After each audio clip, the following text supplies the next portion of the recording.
Welcome to the Cross the Line podcast. My name is Carlos Smith, and I have another special guest today. We are down in Atlanta, Georgia, and right now I'm sitting with a realtor right now. His name is Mr. Jimmy Jones. How you doing? Good, Carlos. Appreciate you having me, brother. I'm glad to have you on, man. I was really looking for a realtor to come on and talk about real estate because, you know, a lot of my friends and family members, they're buying homes now. So I feel like this is be a great time and an educational session right here to, you know, teach everybody about real estate. So just starting out, how did you actually get your start in real estate?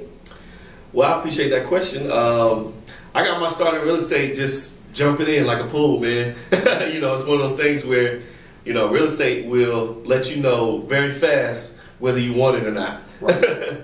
So, you know, it was just something that was always in the back of my mind, but situations led me to pursue it. You know what I mean? And it seems like you have to be like very outgoing and energetic because just from your personality, just meeting you and talking to you, you just seem like you're always upbeat and always in good spirits. Is that something you need to be when you're in the real estate? It helps. Well, first of all, thank you.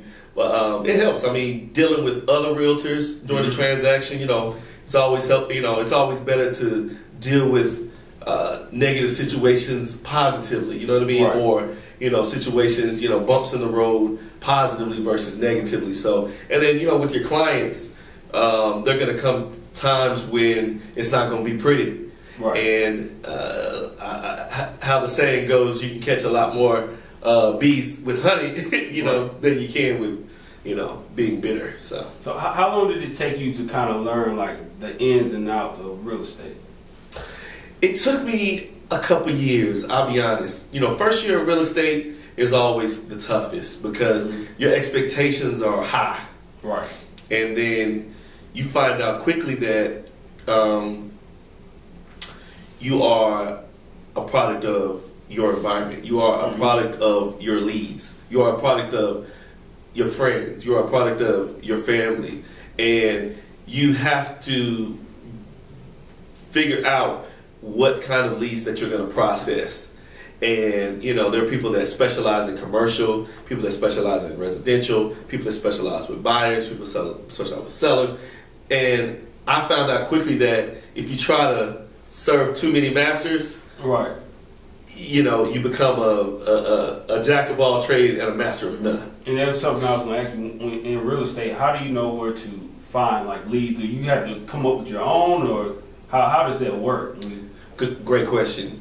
Leads come a dime a dozen. I mean, you can buy them off a line, you know, you can buy them from different sources, but quality leads is what you're looking for. You know, time is very valuable. You know, everyone's time is valuable, but you know, when you spend a lot of time dealing with leads that don't convert into a sale, right, then you find yourself getting frustrated, and the process just becomes very like, why did I start this? Why did I get into real estate? You know what I mean?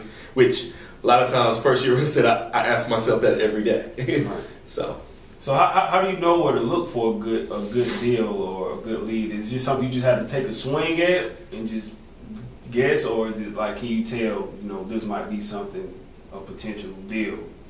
Well, you know, when you talk about a deal, you know what I mean, you know, it depends on whether you're talking about someone that's looking to be an investor or someone that's looking to actually live in a home, you know what I mean, or actually be an owner-occupied. So a deal to an investor, you know what I mean, is, you know, something that either they're going to be flipping real quickly, or they're going to, you know, it'd be a turnkey product, you know what I mean, where they'll actually be doing like a buy and hold or something like that.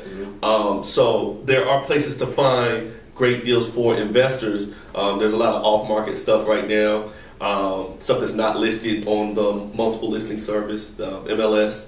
But really, you know, you just gotta weed through some of those, because all of the different deals that are out there may look like a deal, but really once you actually analyze the actual deal, you know, it'll be more work to actually put in than it is on the return. And when you talk about owner-occupied, you know, people that are actually looking to live in a home, you know, a good deal is, you know, on a resale home will be something that has some equity in it when you buy it, meaning that the price that you buy it at, you know, the actual appraised value of it is higher than what you actually purchase it. Right. So finding those is just really about knowing the market, knowing the sweet spots in Atlanta. Well, I'm in Atlanta, so Right. finding the sweet spots in Atlanta where there are growing. There are things in the area that are going to be growing. We got the Super Bowl coming up, in February, so that's an exciting time. So different areas around the Mercedes-Benz Stadium, for example, are great deals. You know what I mean? And I was going to ask, like you were saying, with so much going on in this area, is it easy to sell homes in Atlanta as opposed to other places? Well, I will say this: Atlanta's a really hot market right now for real estate. It's a seller's market. So in a seller's market, sellers win. In a buyer's market, buyers win. When the market crashed in 2008, a lot of people lost a lot of things. A lot of real estate investment, a lot of money. But what happened was there were people that bought a lot of property that was very cheap. And so now, because, inventory is low, that's what creates a seller's market. But with interest rates rising, you know what I mean? Mm-hmm. Average interest rate right now is over 4%. You know what I mean? It was down to what, like 3 at one time? Yeah, it was definitely down to 3, just 1 or 2 years ago. Mm-hmm. But with rising interest rates, people are actually predicting that the market is going to correct itself. Normally that happens every 9 years or so. In 2020. So it's coming. So, then, that's an election year. So it's a lot that's going to happen. It's going to be a big year. It's going to be a big year, man. Hopefully, we take a step in the right direction because, anything's better than what we got going on now. That's a fact. That's a fact. Is it a certain part of the year, for instance, like where houses tend to sell fast? Because, for example, tax time, people like to buy cars then. Mm-hmm. Is it a certain time of the year where houses tend to sell quicker than other parts of the year? Absolutely. Houses actually sell 60% faster in the summer, in the warmer months. Okay. As it gets colder, showings, people don't want to go out in the cold. You know what I mean? Right. It's a cold day today. Yeah. Oh yeah. So, as it gets colder, people are less likely to just run and just see 10 houses, a day and stuff like that. So it does kind of slow down, especially around the holidays and stuff like that. People are kind of more so planning for the next year, this and the other, just trying to finish the year out strong. So the warmer months are definitely a faster time. Do you have like a certain amount of people you try to represent at one time when you're trying to sell homes? And it's like a certain amount, or you just try to get what you can? Well, as many people as you can. This is a definitely eat what you kill business. You know what I mean? Mm-hmm. So I try to keep a healthy balance of motivated buyers and sellers in my roster. I try to at least keep 10 listings. You know what I mean? At a time. Mm-hmm. And my buyers come in. Buyers sometimes they think they're ready to buy. And then once they start getting ready to buy, then they realize, okay, I might need to wait another month or two, mm-hmm. another 3 months, another 6 months, another year. But, I try to keep a healthy balance of buyers and sellers, at all times. Right. Do you actually remember the first sale that you had? What was that moment like for you? When it actually closed. Wow, that's a great, yeah. So my first transaction was a listing. So it was a good friend of mine, who, when you get into real estate, you really find out which one of your friends are doing stuff and which one aren't. You know what I mean? Right. And by doing stuff, I mean,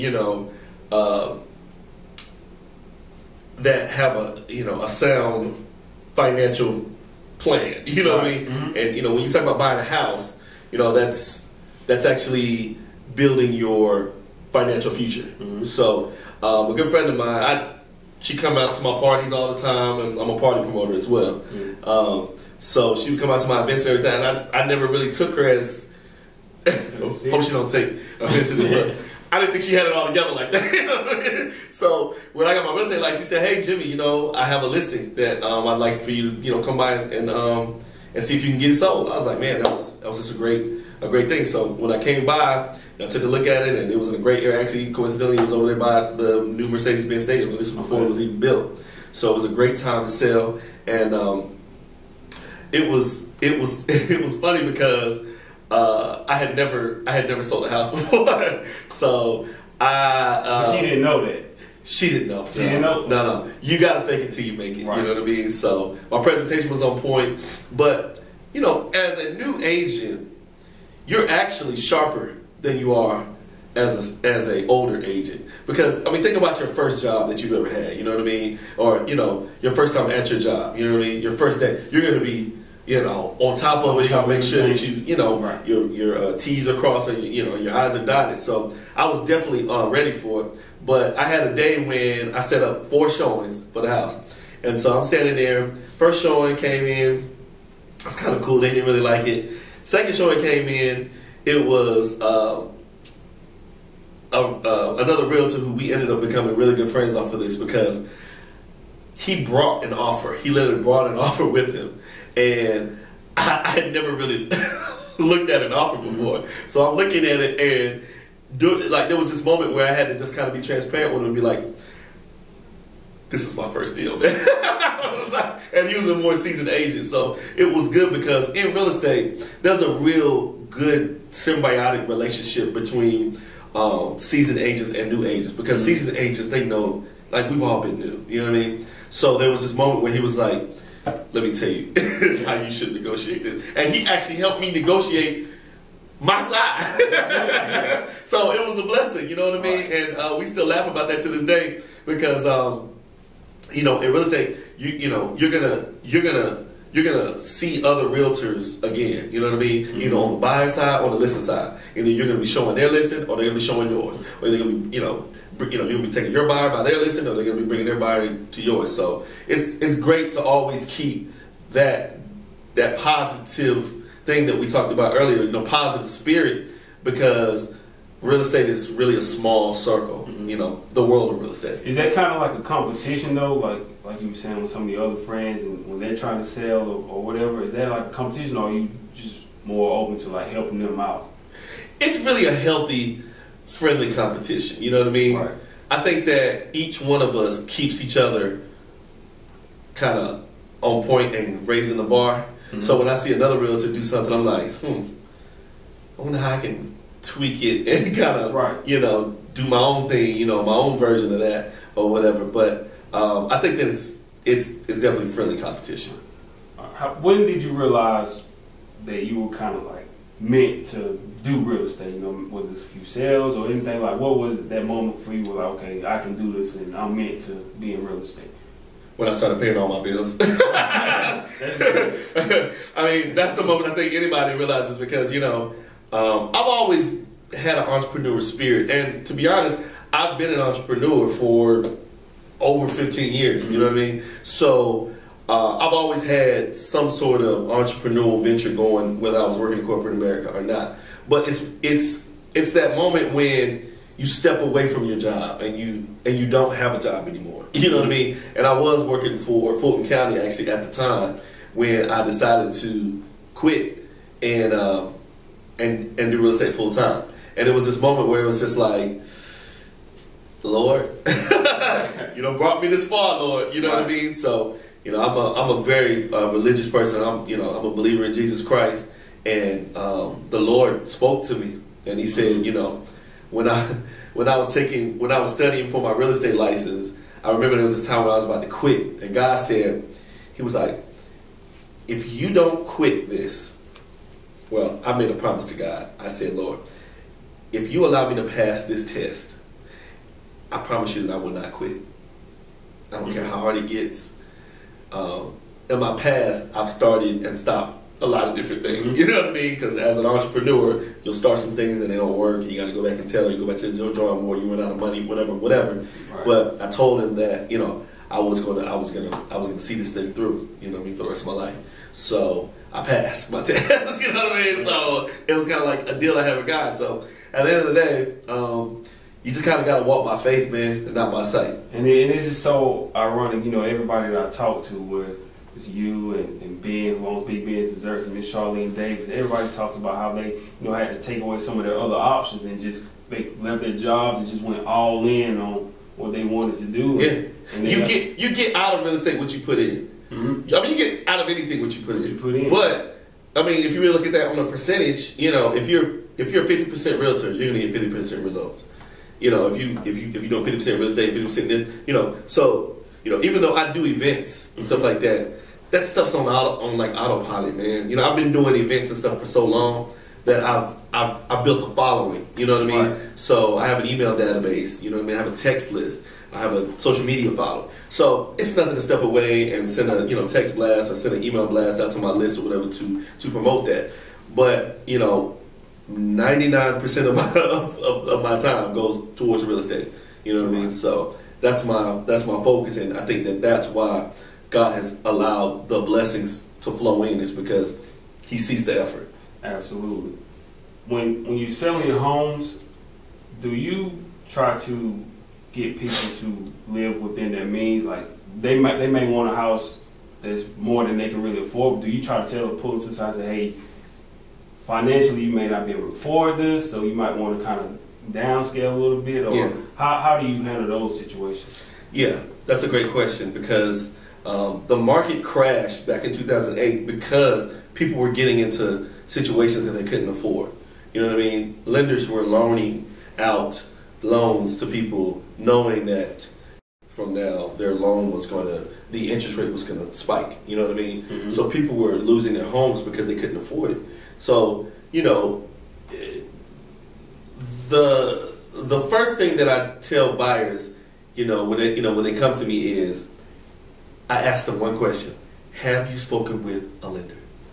And a lender is kind of like a doctor. You know what I mean? He's going to give you like a physical. You know what I mean? You know, you're going to come in there and he's going to see, are you physically fit for life? Are you physically fit for this? You know what I mean? So, have you talked to a lender? The answer to that question will let me know whether or not they have asked the right questions to figure out whether they're going to be able to make those payments every month. And not just make those payments every month, but also to take on the responsibility of, the maintenance on the house. You know what I mean? It's kind of like buying like a nice car. It's like, yeah, you got a BMW, you got a Mercedes, but what happens when that breaks down? You know what I mean? So you have to kind of factor that in. So, I do a very extensive buyer's consultation. You know what I mean? So anybody that I have, I give them the option for us to sit down and do a consultation. It's a 45 minute to an hour long thing where I go through every what, when, why possibility, anything possible to put in their mind, so that they'll be able to ask me any questions that they need to make the decision to make sure that they are prepared. And it seems like it's a long process, because one of my best friends from college, when he was buying his home, we were getting ready to go somewhere one time. He's like, hey man, I got to kind of like watch. I mean, he could afford it. He's doing really well, but he's like, they were like watching his account or something, making sure the money has coming in and out or whatever. And it was just like, it's so much that goes into it. So how long does it typically take to, close the deal or whatever? Right. So from start to finish, once you go into contract, you are under typically about a 30 to 45 day window to actually close, depending on if your deal is financed or whether you're paying cash. You know what I mean? Mm-hmm. But for every finance, whether you're doing FHA loan or a conventional loan or whatever loan that you're doing, typical loans take about 30 to 45 days to actually close. But that's after you've found the house, and you've actually made an offer on the house, and you've negotiated the offer, and the offer is actually under contract. It's binding. But to get to that point, backing up, it could take a couple months for us to go around looking for houses and actually find exactly what you're looking for. It's kind of like, people, when they go shopping for anything, you know what I mean? You may try on this, try on that. Okay, go in the mirror, see what I look like in here. People go into a house and picture themselves in the kitchen, picture themselves in the bedroom, picture themselves in the shower. You know what I mean? And those things are important because, a house is a long-term investment. It's not just, you're going to just have this house for a year and then just be out. Most people are in their houses for a long time. So, it's a very important decision. So what do you tell people who are looking to buy a house? Because like you were saying, like this process where you're saying, people watching his account, making sure they're spending money. Like, what do you tell people they need to prepare, like actually do when they, find a house that they actually want? Is it like a certain amount of money, or what do they need to know? Great question. Well, I tell people all the time, whenever you are planning to buy a house, you should start thinking about buying a house 2 years out. Okay? Because, depending on whether you're a W-2 employee, whether you have a W-2 income or whether you're 1099, which is, most entrepreneurs, the lender is going to look at your financial stability, and they're going to look at that from a tax return perspective, from a, last couple pay stub perspective. They're going to look at your bank accounts. So people really need to start looking. I mean, if you're going to be looking for a house, start thinking about planning that 2 years ahead. But what was your question?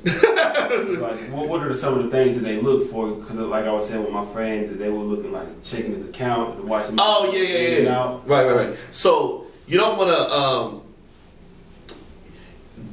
The bank is going to want to source everything. So whenever you get money put into your account, whether that's cash or whatever, you have to be able to account for that. You have to be able to source that. Mm-hmm. So those are things that you need to look at. That everything that goes on in your account is going to have to be earmarked, or you're going to have to be able to explain it.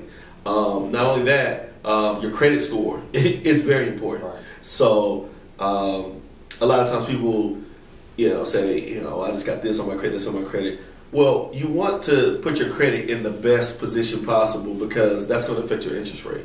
And the lower your interest rate, the lower your payments. Mm-hmm. So an interest rate is factored on your credit score, and also your debt to income ratio. Mm-hmm. So debt to income ratio is how much money you have going out per month versus how much money you got coming in. And people have student loans, people have all type of different debts that they may not think factors into that. But you have to understand is that once they pull your social security number, they're going to see everything that you got that you are obligated to pay. Credit card bill, child support, whatever you got going on. And then, how much income you have coming in. And as an entrepreneur, it's a lot tougher, because back in the day, they used to have what's called stated income, where they could just go off your bank statements. And I think there are some lenders now that are offering some stated programs, but you're going to have to show that, especially as an entrepreneur, that that you pay taxes on your money. A lot of times entrepreneurs write everything off. Mm-hmm. You know what I mean? So you pay taxes on your net adjusted income, not your gross. Mm-hmm. So after you write everything off, how much are you paying taxes on? And that's what they take as your income. And W-2 employees, it's a lot easier, because, as long as you've been on your job a little bit of time, they can just factor in whatever your W-2 say, and they go off of your pay stubs. So, is it like a particular, how long is a certain amount of time you have to be on your job as well? Because I think they would tell me, sometimes, like, if they see you just switching from job to job, that might hurt your way. Yeah, stability is key. It just kind of depends. I mean, I've seen it be 6 months, you know what I mean? I've seen it be a year, sometimes. It just kind of depends on the lender. And there are so many lenders out here. I tell people to make sure that it's just like car insurance. Don't just go with one quote from one lender. Mm-hmm. Try to get a bunch of different quotes from a bunch of different lenders, and then make the best decision based upon who's going to, make you the best offer, because you have to factor in your down payment, and you have to factor in your closing costs, which is separate from down payment. But typical down payment on like an FHA loan is 3.5%. Typical on a conventional can be anywhere from 3% to 20%. You know what I mean? Even higher. So you want to start thinking about putting that money because the bank is going to want to see, your lender's going to want to see that money seasoning in your account. Mm-hmm. They want to be able to see that buying this house is not just going to wipe you out. Right. So they want to see that you have some savings. Mm-hmm. Okay. One more question about real estate, and then we'll kind of change gears a little bit. Something like I was telling you off camera that I've seen on, I watch interviews on the Breakfast Club, and they have other people come on and they talk about wholesale real estate. What's wholesale? What is wholesale real estate? Great question. Wholesaling is the process of getting a house under contract, you know what I mean, where a person, like let's say that you are a wholesaler, you would go to a seller and you would make them an offer on their house, and you would put that house under a contract. You take that contract and you actually transfer it over to someone else for a higher price. Right. So you may put a house under contract for $150,000. Then you have a certain amount of time with that seller to sell, to actually sell that contract to someone else. So then, let's say you put that, then you have a pool of buyers normally. Cash is always king, so it's always good to have cash buyers. But you may have people that working with hard money lenders or whatever lending institution they have, and you may sell it to someone else for $157. Mm-hmm. So at the close, you as a wholesaler are going to make $7,000. You know what I mean? So wholesaling, you don't need a real estate license to do. Right. So a lot of people do it because you're not selling real estate; you're really just selling contracts. Right. You're just moving paperwork. And it's one of the things I was like, it just seemed like it's kind of too good to be true, because the way they were expressing it on one of those interviews was like, you don't even have to have any money or anything. All you have to do is just get it under contract, and then sell the contract. Yeah. So how do you get them to like just give you a contract? Or how do you? Well, there's there are people that are in all types of different situations, man. So there's somebody right now that is looking to get rid of their home. You know what I mean? Or they're in a situation where they can't afford it anymore, or there are they're called distress situations. So, but all wholesale situations aren't distressed necessarily. It could be somebody just looking to move. You know what I mean? Looking to move on, and when you go to potentially list anyone's house as a licensed realtor or as just a wholesaler, there's a presentation that you give. You know what I mean? There's a listing presentation where you sit down and you say, hey, listen, okay, this is how much you own the house. Okay, what would it take for you to move? You know what I mean? Mm-hmm. How much are you looking for to move? So, everybody has a price. Everything's for sale. So it's just one of those things does the market say that you can get what you're offering? And, only a licensed realtor can pull what's called comps, comparative properties, from the multiple listing service, which is also called MLS.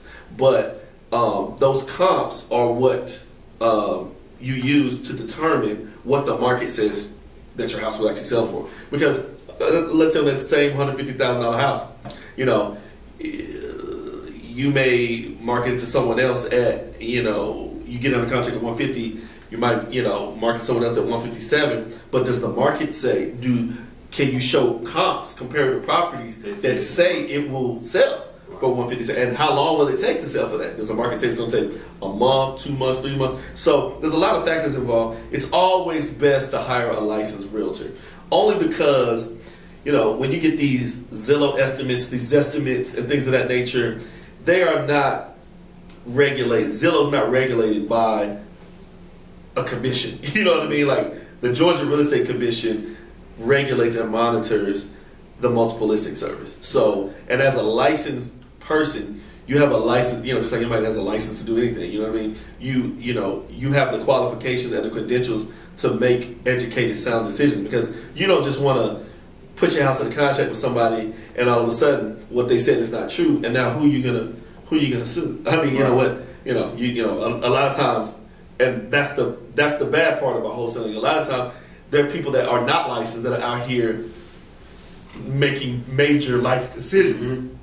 and then when they don't happen the way that they're supposed to, people can't go after them. You know what I mean? So, and that's one of the things I was going to ask. So, what happens if you get somebody to give you a house on the contract, but then you're not able to sell the house? What happens then?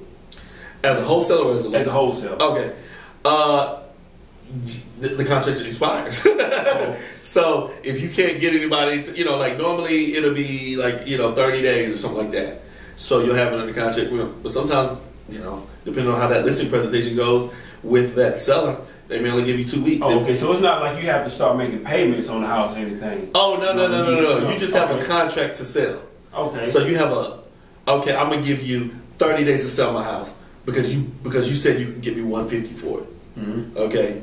Now you have a pool of buyers and you say, I got a house for $157,000. So basically, a wholesaler really doesn't have anything to lose then, pretty much. Pretty much, yeah. Because it's like, I think they say no credit involved, no money, anything. Yeah.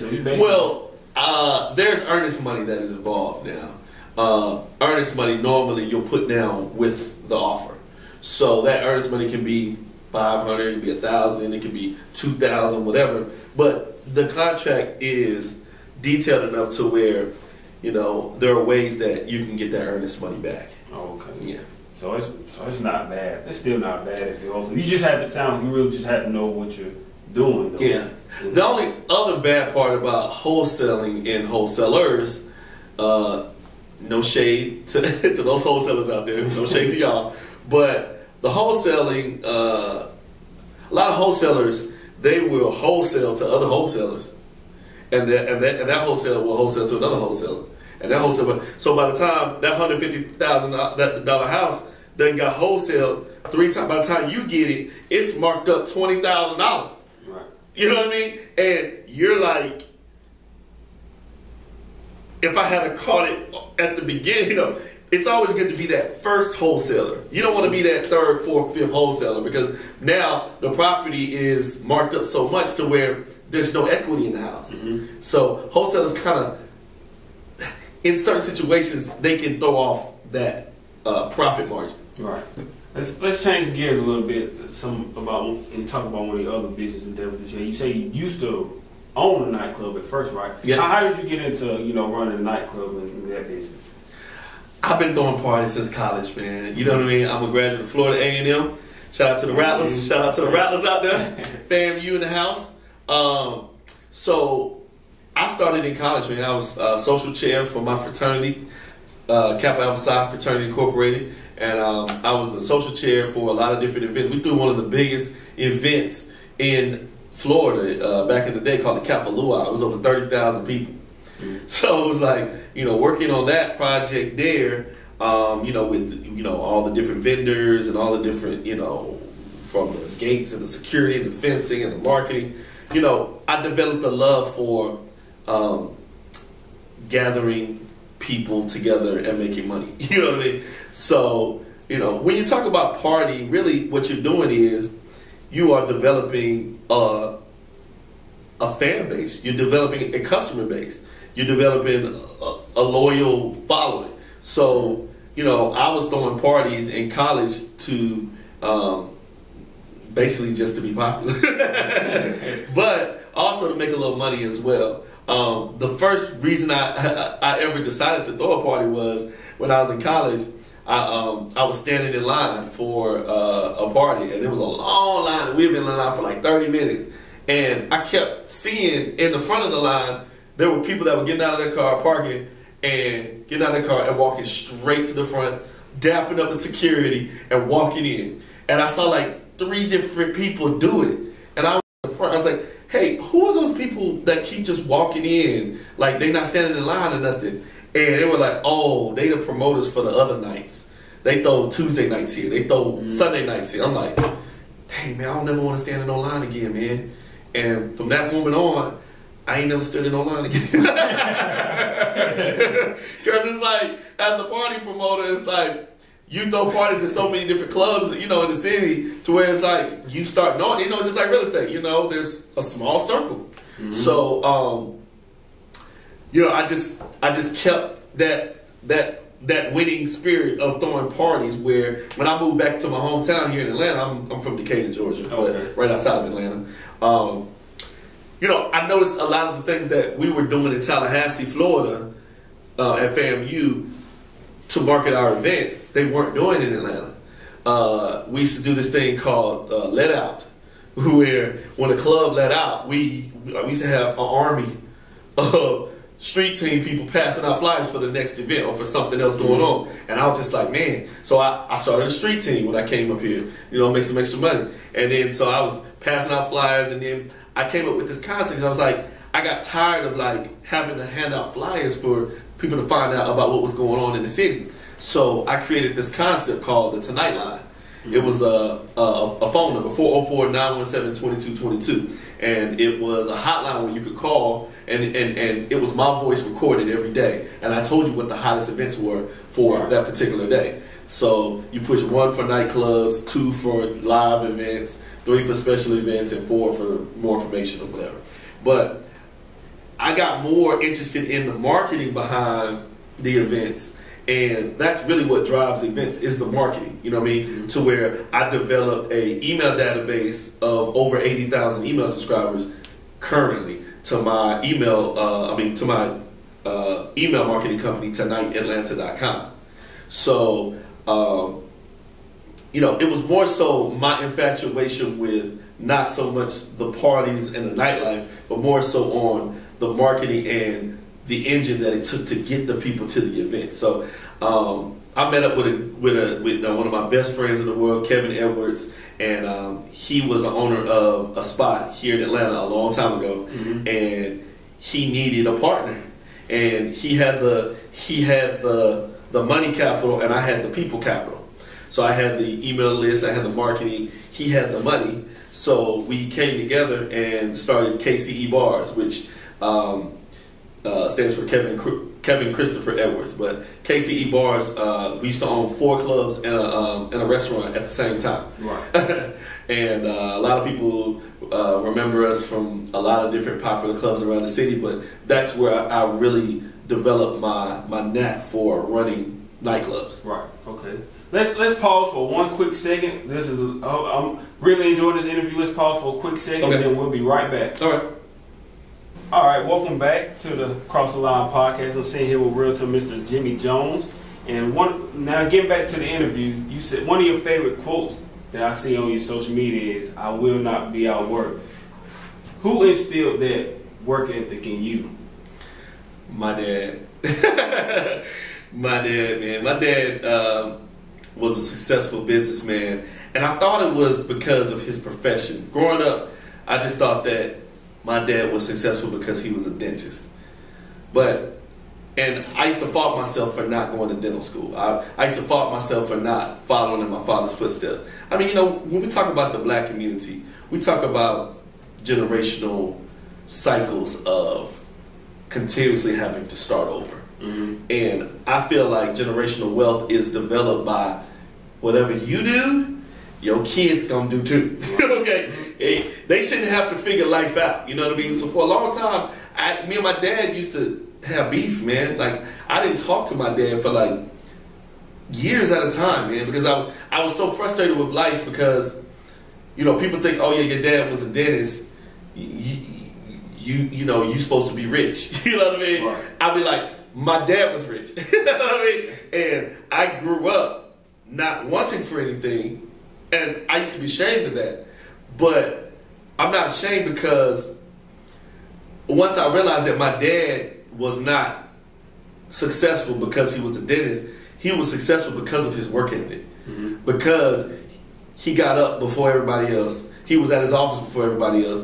He stayed later than everybody else. Mm-hmm. My dad is never late. Even to this day, my dad will say, I'm gonna be there at 11:25. I'll be like, at 11:24, my dad be pulling up, yo, and I'll be like ready. So it's crazy because when I started the Tonight Line, my dad used to call the number and see if I was gonna update it, because every day by 7 a.m.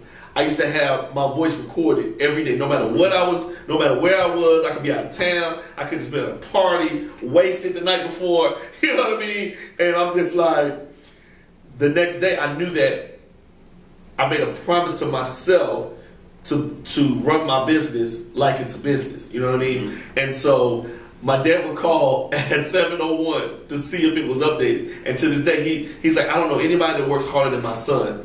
You know what I mean? He was like, because I would call that number and he never missed a beat, Yeah. And my dad was just passionate about what he did. He was passionate about people. My dad was like a comedian, man. So his customer service skills were impeccable. So when you talk about my slogan, I will not be outworked, which is also a website and a t-shirt line, IwillNotBeOutworked.com. I'm going to be launching the new fall line actually in about a week. Okay. So, all new colors. But I will not be outworked is actually something that I used to just say to myself when I was out there in the real estate. When I first got my real estate license and I was recording myself door knocking. They call it door knocking, where basically you go door to door and you just pick a neighborhood and you knock on every door and see if they want to sell their house or see if they have a buyer or somebody. So it was something that I would say to motivate myself. You know, a lot of times on social media, we'll post things, positive motivational things for other people, but sometimes you post it for yourself. You post it not just to motivate other people, but because you need the motivation. So I would say, Jimmy the Realtor here, I will not be outworked. I would say that because it would be times when I would be thinking about quitting and then thinking about, stopping. But then I remember that promise that I made to God. And I also remember that no one is going to outwork me. You know what I mean? No one is going to do what it takes. Is going to stay up all night at a party, at my job, making money, and get up the next day and, bright and bushy-tailed in a suit to make a presentation. Fam, you also taught me that. You know what I mean? My school. I spent more time outside the classroom developing business ideas than I did inside the classroom. So I started a magazine when I was in college. You know what I mean? And I would get ideas from class, but then I would take those ideas and implement them outside because I've always wanted to be a millionaire. I've never wanted to be a thousandaire. I've always wanted to be somebody that people can look at and say, he worked hard and he deserves what he got. So a lot of times, if you don't put in the sweat equity, then the universe will not reward you. You know what I mean? So, and it's something that you hear from all successful people. They'll talk about how they work where they get up early in the morning and just they have like a daily routine of how early they get up and start doing things like. So what are some of the things that you do to start your day as a daily routine? Do you have a little routine, or you just? I do now. I do now. I mean, it varies from time to time, but I pray, man. I pray. My girlfriend, she reads this passage. It's like scripture, and then there's a prayer that we say together every day. And then, I'm trying to get back on my workout. But I've recently started back working out because health is wealth, man. Right. The body will tell you what's wrong with your life. People that are obese, okay, you need to change your diet. What you're putting in is a reflection of what's coming out. You know what I mean? So, but I start my day with looking at my schedule. You know what I mean? I have a schedule where I have everything time blocked. A lot of times people don't know what time blocking is, but time blocking is literally you saying from 8 to 9 I'm doing this, from 9 to 10 I'm doing this, from 10 to 8 and that can be as specific as from 8 to 9 I'm gonna make some calls, from 9 to 10 I'm going to send out some email blasts, from 10 to 10:30 I'm going to eat. From 10:30 to 11, I'm gonna take a nap. A lot of times people don't understand is that you should actually take time to rest in your day. You know what I mean? Because when you come back, you'll be more productive. You know what I mean? So time blocking really works for me. And it just shows the discipline that you have. And I'm I got to the point now to where I had made a little daily routine in my phone. I said, okay, I might not have a time block you were saying, which is a good idea, but I would say, okay, I want to make a list of just start out small, 5 things. I want to send some emails, go visit a couple of places to see if they'd be interested in doing an interview, making some phone calls, and different things like that. So I always try to now stay more disciplined and just kind of have a daily routine. Because I think that's important. When people ask me how you doing, I tell them better than I was yesterday. You know what I mean? So as long as you are making steps to be better than you were yesterday, and by better, that doesn't necessarily mean that you're making more money or doing something, but you're making more moves and more strides in your life. It could be one more move that you're doing that maybe you only did 2 things yesterday. Okay, I'm gonna do 3 things today. Being honest with yourself and realistic, but also rewarding yourself. Because a lot of times people don't reward themselves. You know what I mean? And as adults, you know what I mean, we don't have that many rewards. You know, there's not that many toys for adults. Well, I guess there are. There's a Bentley. But anyways, but you know, you should also take time to pat yourself on the back and be proud of yourself for whatever you're doing. You know what I mean? Whatever you're accomplishing. If you could go back and tell your younger self to do something differently, what would it be? Wow, that is a great question. If I could tell my younger self,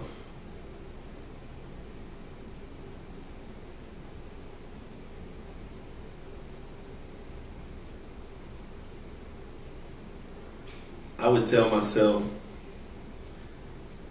don't stop playing music. Don't stop playing music? Why would you say that? Wow. Can you talk about that? It's just, I guess it's a party promoter or? No, man. I'm a musician, dog. I stopped playing music, man. I was in the band and everything, man. I was in the Marching 100 FAMU, and I'm a professionally trained saxophonist, man. Okay. I play piano by ear and I play drums. Wow. A lot of times people that knew me back in the day and they find out that I don't do music anymore, they're like, what?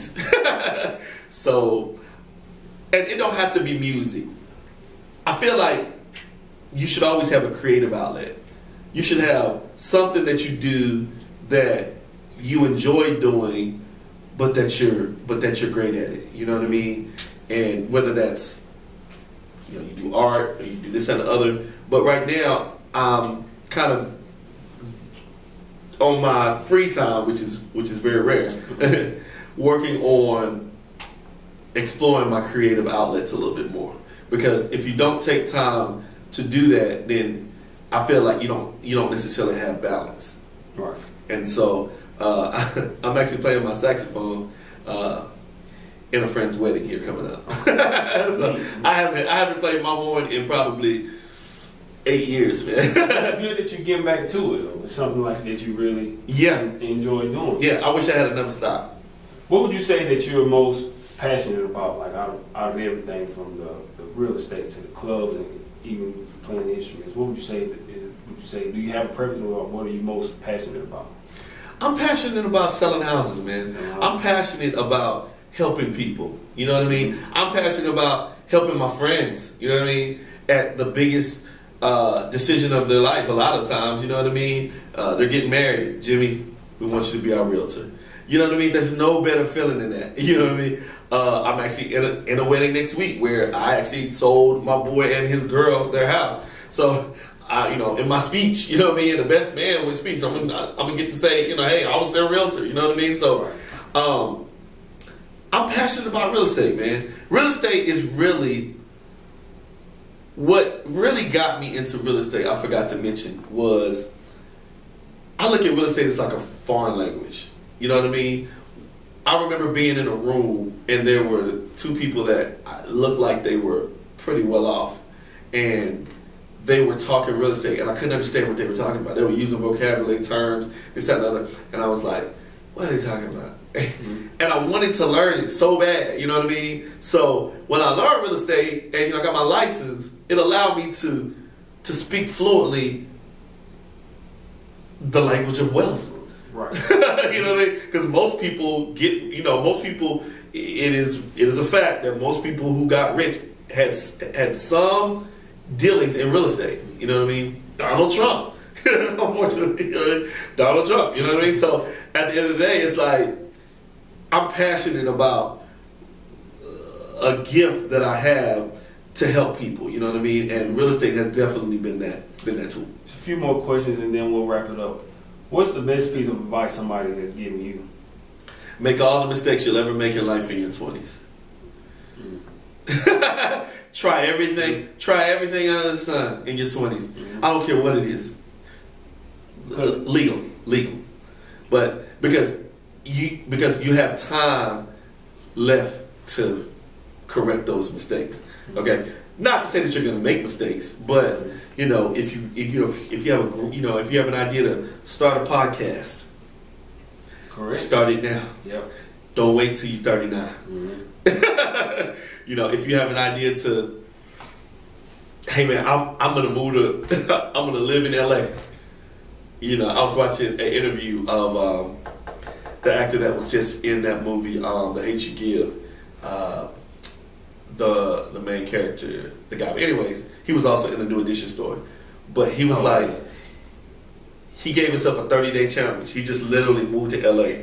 He said, I only had enough money and a place to stay. Algae? The guy was in that Algae, yeah. Yeah. He did an interview on Wendy Williams. Mm-hmm. And he was like, I just challenged myself for 30 days to just, as a 40-year-old, you know what I mean? You're going out there, you got kids, you got responsibilities now, you got dependents, so, make all the mistakes that you're going to make, or take all the educated risks that you can in your 20s, because you have time to figure out how to undo them or to reinvent it. Because every idea that I've ever done or implemented in my 20s, maybe it didn't necessarily end up being exactly the way I started it, but I turned it into something else.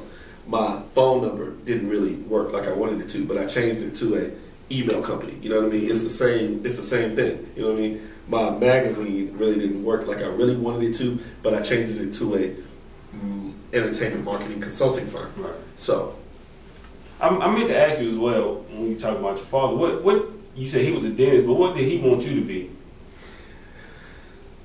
My dad just wanted me to be passionate about something and pursue it, which I think is the wrong thing. That's the wrong thing. You should make your child do whatever you do if it's successful. If you are successful at something, if you figured out the special sauce to something, don't let your kids have to figure that out.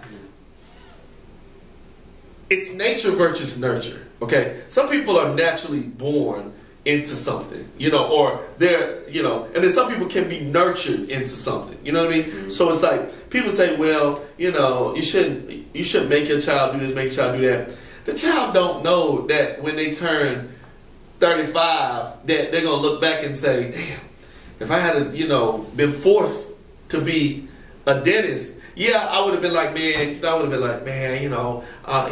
why you forced me to do this? But I would have thanked him later. Because anytime you have a financial foundation, to me, and this is just my opinion, mm-hmm. you can do anything else. You know what I mean? Mm-hmm. If you are, and education is a surefire way. If you finish it, you will get a certain amount of money. If you go to be a doctor, you're gonna make a certain amount of money. If you go to be a lawyer and you are successful with it, you're going to make a certain amount of money. Entrepreneurship is not like that. Mm-hmm. Running your ideas is not like that. There's just too much uncertainty. You know what I mean? Mm-hmm. What were you about to say? But I was going to say that, just saying that if he would have forced you to be a dentist and that's not what you're really passionate about, you might have grew to regret it, and you're like, yeah, you might be making a lot of money, but that's not something that you want to do. You just being in for the long run just to make money. So it's like, to me, I think I kind of see what he was saying, just go after what you're passionate about, because when you're younger though, it's like you don't really like when people say when you're in high school, what do you want to do when you grow up? It's like, to me, I feel like it's a lot of pressure on kids, because it's like I don't really expect the 18-year-old to really know what they want to do for the rest of their life. Yeah. But at the same time, I don't think you should force your career, whatever it is, on your child, because if that's not what they're passionate about, then they may do it, but they may grow to resent you because you forced them to do something that they didn't want to do. Gotcha. That's just how I looked at it. Gotcha. I totally disagree. Okay, and that's fine. And here's my point. Mm-hmm.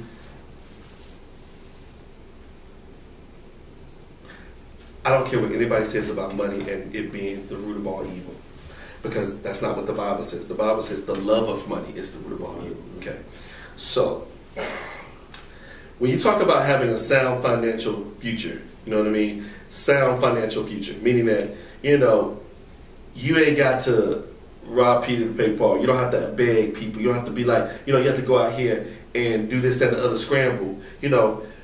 A short temporary sacrifice for long-term, gain is always better than a long-term sacrifice for a short-term gain. Okay. People that go after their passions sometimes never see the return of that until the long term.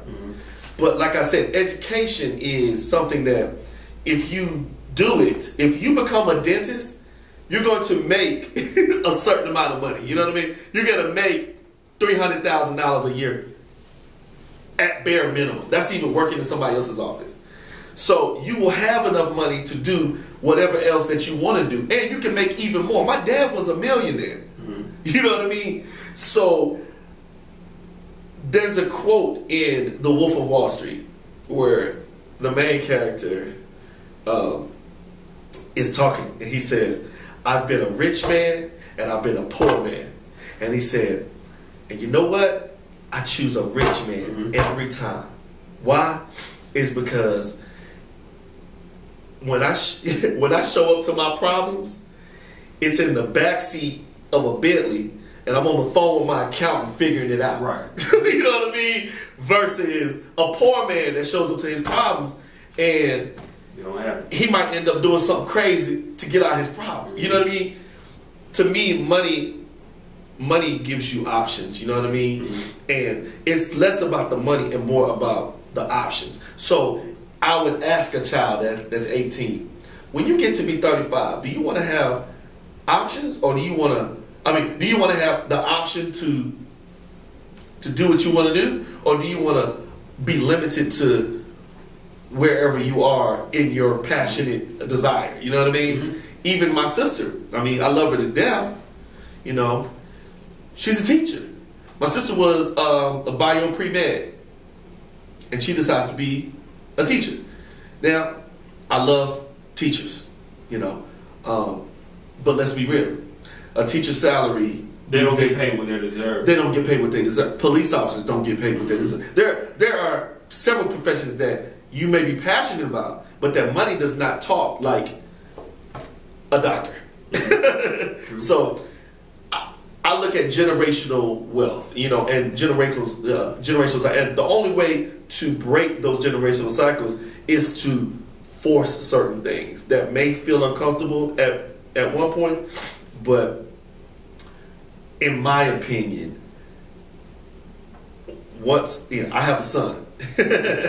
So even though I'm divorced and my son doesn't live with me, he lives with his mother and her new husband. You know, coincidentally, her new husband's in real estate. So it's just like, you know, my son. So really, you would expect him, you know, in some. He gonna get his real estate license when he's 18, whether he like it or not. So he has no choice. No choice. You're gonna get your real estate license when you're 18. Any questions, or I'm just gonna force you to do it? That was another question. So how long does it take to get your real estate? So, you know, there's just two tests you have to take. There's a pre-license exam and there's a state exam. Pre-license exam, you have to take the 25-hour course, which normally takes, if you're taking the night classes, it takes like a month and a half. If you're taking the day classes, it may take a little bit less, like a month. But then you take the pre-test, and then once you pass the pre-test, then you take the state exam. Okay. One last question, and then we'll wrap it up. What is your ultimate goal? My ultimate goal is to become the #1 listing agent in Atlanta. Wow. And that's it? No, that's it. Just, okay. Sounds good to me. When it's time to sell your home, call Jimmy Jones. Call Jimmy. All righty. Well, Jimmy, I appreciate you, man. Thank you for taking the time to sit down and do an interview. I really enjoyed it. I hope everybody enjoyed it. Before we get out of here, can you tell everybody where to find you on social media? Thank you. Am I looking at the camera? Or just saying the camera. Okay. When it's time to sell your home, call Jimmy Jones. 833-LIST-JIM. That's 833-LIST-JIM. Give me your call, or you can find me on the web at Sold by Jimmy Jones, or at my new Instagram handle, Sell Your Home, Jimmy Jones. There you guys have it. I appreciate you, Jimmy. Till next time, guys, keep chasing your dreams. This is Cross the Line Podcast. Thank you for listening. Appreciate you, boss. Appreciate you. Is that too long?